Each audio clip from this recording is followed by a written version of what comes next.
The priest responded that a king is the favorite of the gods, he who has always been and will always be king. "What makes a king, he asked the priest. And the priest babbled confusedly that a king is a king, and nothing is needed to make him one. So King Lear replied that he would remove the crown from his head and relinquish his power, by which he meant give up the burden of ruling, of dealing with ministers and taxes, riches and lands, the army, the people, all the things that weighed on him, but without stopping being king. This would give him back his freedom, and, he hoped, his youth. The next day was his 80th birthday. King Lear, his crown on his head, sat on his throne, while the others in the hall stood as a sign of respect. Everyone was there, summoned from every corner of the island. The king had 3 daughters. The oldest daughter, Goneril, was married to the Duke of Scotland. The middle daughter, Regan, was married to the Duke of Cornwall. The youngest daughter, Cordelia, did not have a husband yet because she was her father's favorite. He loved her more than the other 2, and he preferred to keep her close to him. The little princess had many suitors, though.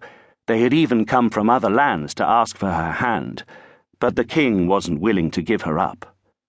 A framed map of Britain stood on an easel in the throne room. Everyone was wondering what it meant, and why the king had called them all there. The king removed the crown from his head and placed it on the floor. Everyone's jaw dropped in amazement. The crown was gold and glittered with 1,000 precious gems. The king said he didn't have much time left, and he didn't want to be responsible for ruling Britain anymore. From now on, all he wanted to do was live. The elderly need to know when to step aside, he said. The young must take their place. It's the law of life. His older daughters exchanged approving glances. It was about time their father realized his moment had passed. On the king's order, a courtier drew 2 lines on the map. One line marked the border of the Duchy of Scotland, the other the Duchy of Cornwall. That left all the land in the middle. In other words, the king was dividing his kingdom among his 3 daughters. The Duke of Scotland and the Duke of Cornwall stretched their necks and were pleased to see the king had divided the island into 3 equal parts. "But only one of my daughters," the king said, "will become queen after my death." To decide which one it would be, they each had to answer a question. "The king's stealing my job. I'm the one who asks riddles," the fool protested in Cordelia's ear. "Let's hope it's not too hard a question," Cordelia whispered. She was as timid as a fawn and didn't know how to talk in front of people. "How much do you love me?" the king asked Goneril. His oldest daughter said she loved him more than anyone else in the world, more than her husband, more than her child when one would be born to her, even more than she loved herself.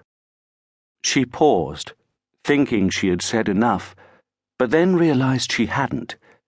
She added that her love was so great there weren't enough numbers to measure it. The kernels of grain in a field can be counted, and so can the rivers and mountains on earth, but not the stars in the sky. Likewise, she said the love she bore her father was beyond measure. King Lear was very pleased. "How much do you love me?" he asked Regan.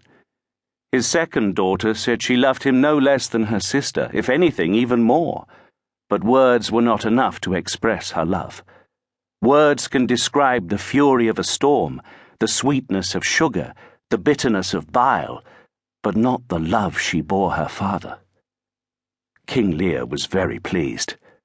"How much do you love me?" he asked Cordelia. His youngest daughter said nothing. King Lear was chagrined because little Cordelia was his favorite, and in his heart he knew it was she to whom he wanted to leave his crown. He asked her again, "How much do you love me?" His youngest daughter said she loved him as a daughter must love her father, no more.